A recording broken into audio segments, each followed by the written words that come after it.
ఓం గం గణపతయే నమః.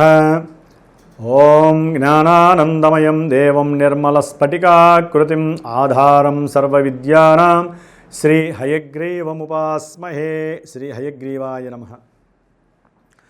జ్ఞానసిద్ధిని వీక్షిస్తున్నటువంటి ప్రేక్షకులందరికీ కూడా మే మాసంలో ముఖ్యంగా కన్యారాశిలో ఉన్నటువంటి ఉత్తర ఫల్గుని నక్షత్రము, హస్తా నక్షత్రము, చిత్తా నక్షత్రము, ఈ 3 నక్షత్ర సముదాయం కలిగినటువంటి కన్యారాశి వారికి మే మాసం మొత్తంలో కూడా గ్రహాల యొక్క గోచార స్థితిగతులను కనుక గమనించినట్లయితే సాధ్యమైనంత వరకు శుక్ర భగవానుడు వీరికి మే 15 వరకు కూడా చాలా అత్యంత అనుకూలమైనటువంటి గ్రహంగా నిర్ధారింపబడి ఆయన వలన మంచి ధనలాభాదులు, భాగ్యాదులు, తండ్రి యొక్క లాలన పాలన, తండ్రితో చక్కటి అనుకూలమైనటువంటి వాతావరణము, ఎంతోమంది కుటుంబ సభ్యుల యొక్క కుటుంబాలలో మంచి శుభకార్యాలు జరగడం ద్వారా వీరి యొక్క ఫ్యామిలీతో చక్కగా ఆ యొక్క విందులు వినోదాలలో ఉత్సాహంగా పాల్గొనటము, ఆనందాన్ని అనుభవించటము, ధనాన్ని కాస్త ప్రయాణాలకు ఖర్చు పెట్టడము,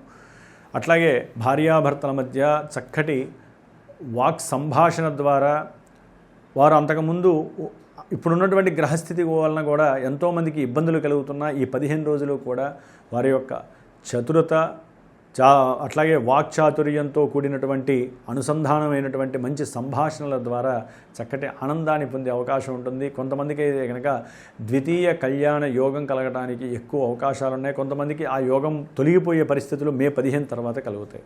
ఎందుకంటే కన్యారాశి వారికి ఈ శుక్ర భగవానుడు మే 15 తర్వాత దశమంలో గురుడితో కలుస్తున్నాడు. చేసే వృత్తి ఉద్యోగాదుల్లో కాస్త కటకటలాడటము, ధనపరంగా ఇబ్బందులు ఎదురవటం, కొంతమందికి ప్రయాణాల పరంగా కూడా ధన నష్టము కలిగేటటువంటి అవకాశం, చదువుకుండేటటువంటి విద్యార్థులకి కాస్త మేధో సంబంధిత విషయాలందు ఆసక్తి తగ్గి చదువు మీద ఇంట్రెస్ట్ పోయి అవసరం లేనటువంటి స్త్రీ వ్యామోహాదుల వలన వీరు చదువులో వెనకబడే పరిస్థితి కనపడుతుంది. అవసరం లేని సమయంలో పెళ్లి చేసుకోవాలనే ఆలోచన కలుగుతుంది.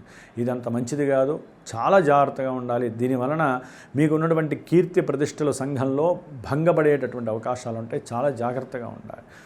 అట్లాగే చదువుకునేటటువంటి విద్యార్థులకి వీరు విదేశాలకి వెళ్ళాలి, ఉన్నతమైనటువంటి విద్యల్ని అభ్యసించాలి అని ఏదైతే కోరికలు ఉంటాయో ఆ కోరికలకి సంబంధించినటువంటి అనుకూలతలు ఒక స్థాయిలో తగ్గే అవకాశం ఉంటుంది.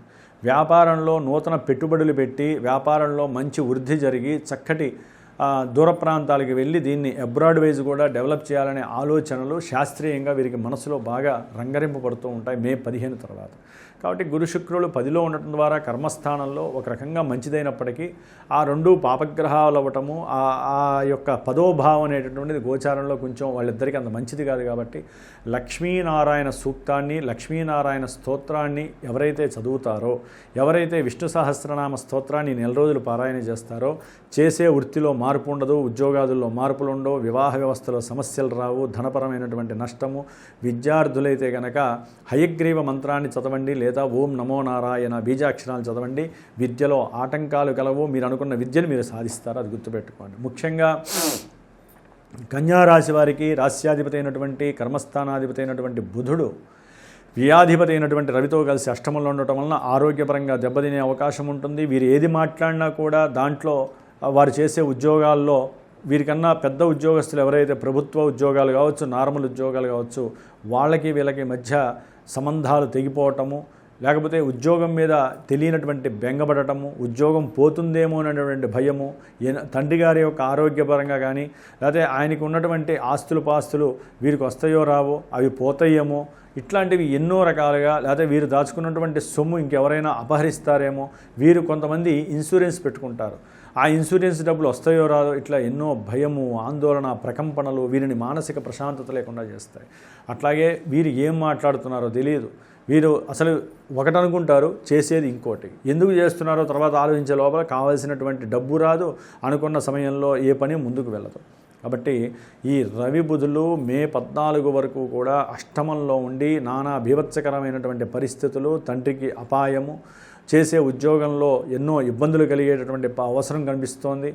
అట్లాగే వీరి యొక్క బుద్ధి చతురత కాస్త అధిక మోతాదులో ఉండి అవసరం లేనటువంటి విషయాల యందు వీరు తలదూర్చడం ద్వారా, అవసరం లేనటువంటి విషయాలు మాట్లాడడం ద్వారా వీరు ఉద్యోగాదుల్లో, కుటుంబీకుల్లో, అయిన వాళ్ళల్లో అందరిలో కూడా లేనిపోని నష్టాలని కలుగజేసుకునేటటువంటి స్థితి. కాబట్టి కీర్తి ప్రతిష్టలకి భంగం కలిగేటటువంటి పరిస్థితి కనబడుతుంది. ఈ మాసమంతా కూడా ప్రయాణాలు అధికంగా ఉండే అవకాశం ఉంటుంది. దూర ప్రాంతాల్లో ఉన్నటువంటి మరి వాళ్ళ పిల్లల్ని చూసే అవకాశం కొంతమంది తీసుకొని వెళ్ళడానికి అవకాశం ఉంటుంది. ఇట్లా ఎన్నో రకాలుగా 15 తర్వాత రవి బుధులు కాస్త ప్రయాణాలు ఎక్కువ సూచిస్తున్నారు. అట్లాగే తండ్రి గారి యొక్క ఆరోగ్యం పట్ల కొంచెం శ్రద్ధ వహించండి. ధనపరమైనటువంటి నష్టాలు కనిపిస్తున్నాయి. అట్లాగే ఈ యొక్క ప్రయాణాలు, దగ్గర ప్రయాణాలు, దూర ప్రయాణాల్లో చేయడం ద్వారా శరీరం అలసిపోవటము, అసలే ఎండాకాలం అవటం వలన లేనిపోని రుగ్మతలకు గురి అయ్యే అవకాశాలు కనిపిస్తున్నాయి. 6లో ఉన్నటువంటి రాహుగ్రహం మాత్రము చక్కటి శత్రు, రోగ, రుణ బాధలు నివృత్తి చేసి ఉన్నతమైనటువంటి ఉద్యోగ స్థితుల్ని కలుగజేస్తోంది. కన్యారాశి వారికి అనుకున్న కార్యాల యందు, ఉద్యోగాల విషయాల యందు, ఇంటర్వ్యూల యందు, రాసే వ్రాత పరీక్షల యందు చక్కటి అనుకూలతలు కలుగుతున్నాయి. శత్రువులు మిత్రులు అవ్వడానికి ప్రయత్నం చేస్తారు. మేనరికం బంధువులు కావచ్చు, ఎవరైనా సరే ఉద్యోగస్తులు కానీ మీకు శత్రుత్వం వదిలేసి మీ మీద కాస్త మిత్రత్వంతో మెలగడానికి అవకాశాలు తీసుకుంటారు. ఏదైనా సప్తమంలో ఉన్నటువంటి శని భగవానుడు మాత్రము వీరిని పరీక్షించేటటువంటి సమయంగా భావించాలి.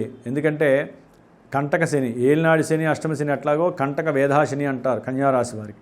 సప్తమంలో ఉండి కరెక్ట్గా ఆ రాశిని చూడటం ద్వారా ఆరోగ్య విషయంలో చాలా చాలా డేంజర్ ఉంటుంది. అట్లాగే దీర్ఘకాలిక అనారోగ్య బాధలు వీరిని వేధిస్తాయి. వ్యాపారస్తుల్లో అయితే కనుక తెలియని భయము, పెట్టిన పెట్టుబడి వస్తుందో రాదో తెలియకుండా ఉండటము, మీ కింద వాళ్ళ కింద పనిచేసేటటువంటి వాళ్ళందరూ కూడా వీరికి ఎదురు తిరగటం, మోసం చేయటము, ఇట్లా ఎన్నో రకాలైన అగాధాలు, భార్యాభర్తల మధ్య ఎప్పుడూ ఏదో ఒక సమస్య, ఆంతరంగిక సమస్య, అవసరం లేనటువంటి గృహ అప్రశాంతత వీరే క్రియేట్ చేసుకునే పరిస్థితి కూడా కనబడుతోంది. వివాహపరమైనటువంటి విషయాల యందు ఎవరైతే ఆసక్తి చూపిస్తారో వారికి ఆలస్యం జరగడం ఖాయంగా ఉంటుంది. శని యొక్క దృష్టి, శని సప్తమ స్థానంలో ఉండడం ద్వారా వివాహ వ్యవస్థలో ఉన్నటువంటి వారికి, వివాహం కావాలనుకున్న వాళ్ళకి ఆలస్యము, పతనము కలగడానికి అవకాశం ఉంటుంది. కాబట్టి 12వ స్థానంలో ఉన్నటువంటి కేతుగ్రహ ప్రభావము పెట్టుబడుల విషయంలో వీరికి కాస్త అస్పష్టతని, ఇబ్బందుల్ని కలుగజేయడానికి రెడీగా ఉంది. కాబట్టి గణపతి ఆరాధన చేయండి. దాని ద్వారా బుద్ధిమాంద్య దోషము పోతుంది. ఏం మాట్లాడుతున్నారో ముందు మీకు తెలియజేస్తాడు గణపతి. చక్కగా మాట్లాడండి. పెట్టుబడుల యందు 1-4 సార్లు ఆలోచించండి. అవసరమైతే తండ్రి యొక్క సహకారం తీసుకోండి. తండ్రితో చర్చించండి. అయితే మే 16వ తారీఖున శని జయంతి రోజున వివాహం కానటువంటి వాళ్ళు, వివాహం అయిన వాళ్ళు, ఎడబాట్లు, వ్యాపారంలో నష్టాలు వచ్చేటటువంటి వాళ్ళు, ఎవరైతే శని బాధలు పడేటటువంటి వాళ్ళు, వీళ్ళందరూ కూడా శని జయంతి రోజున శనీశ్వరుడికి అభిషేకము, దాన ధర్మాదులు, అర్చన చేయండి. అట్లాగే హనుమత్ జయంతి రోజున మే 12వ తారీఖున మరి ఈ శని కుజులు ఇద్దరూ కూడా మే 10 వరకు కలిసి ఉండటం వివాహ వ్యవస్థలో అత్యంత గడ్డు పరిస్థితి, వ్యాపారంలో అవసరం లేనటువంటి పోట్లాట్లు, వ్యాపారస్తుల మధ్య అసలు ఒడంబడిక లేకపోవటము, విడిపోవటము, కోర్టు కేసులు, లేనిపోయినటువంటి ఉద్యోగపరమైనటువంటి సమస్యల్లో ఇరుక్కుపోవటము, ధనంగా నష్టపోవటము, ఇవన్నీ జరుగుతున్నాయి. తర్వాత మళ్ళీ ఈ మాసాంతం వరకు కుజుడు అష్టమంలో ఉండటం ద్వారా ప్రయాణాలు చేసేటప్పుడు తగు జాగ్రత్త వహించండి. ఆకస్మికంగా వచ్చే కష్ట నష్టాలను చూసి భయపడకండి. కొంచెం మనోధైర్యంగా ఉండండి. అప్పుడు ఆ కష్టాలు వెనక్కి నెట్టబడతాయి. కాబట్టి ఏదేమైనప్పటికీ కూడా ఈ యొక్క గోచార ఫలితాలని మనం తీసుకొని మనకి ఇవే జరుగుతాయని ఎవరు కూడా మనస్సుతో ప్రమేయంగా పెట్టుకోకండి. ఇవి ఓన్లీ చంద్రుని బట్టి మానసిక వికారాలని తెలియజేస్తే, మనసులో భయము, ఆందోళన, కొంతమందికి ఆనందాన్ని కలుగజేస్తాయి. కానీ జన్మజాతకం ద్వారా మాత్రమే అసలైనటువంటి ఈవెంట్స్ అనేది మనకి తెలుస్తాయి. ఎందుకంటే మనం పుట్టినప్పుడు జన్మజాతకంలో డేట్ ఆఫ్ బర్త్, టైము, ప్లేస్ని బట్టి గ్రహ జాతకం వేస్తారు.